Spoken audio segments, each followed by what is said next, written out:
When Elias Brotberger goes to work, he doesn't need ID. And he doesn't need money. In fact, much of what he needs to get through the day is hidden right there, just below the surface, in his hand. You like to touch it? Yeah. Yeah? Oh, weird. Yeah, it's like a grain of rice. Yeah, a grain of rice. Embedded in his hand is a microchip that serves as his keys, his ID, and his wallet. Yeah, it's all in chip, so I use it like to get around the building.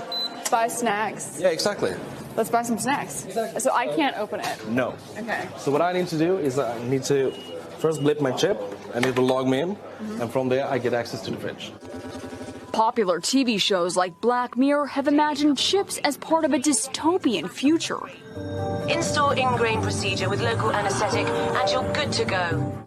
In Sweden, the microchips are already here. The microchip implants use the same technology that's in contactless credit cards, which have made cash pretty much obsolete in Sweden. No cash. At this tech fair, a chipping event for those on the cutting edge, merging their hands with this new technology. I thought it would be fun, right? The process is simple and swift. A pinch of the skin, and in a matter of seconds, the chip is inserted. The transformation is complete. As for the pain, I barely felt it.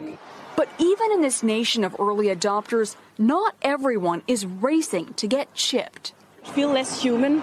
I will feel like a robot. I mean, it's so much more data can go into this, when it's in your body.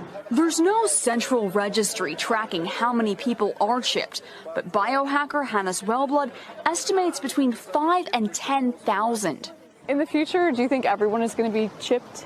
I think it'll be voluntary, but I am certainly convinced that millions of people will find it very, very valuable to have a smart device under their skin. Human microchipping may be our future, but in Sweden, it's already reality. How about news?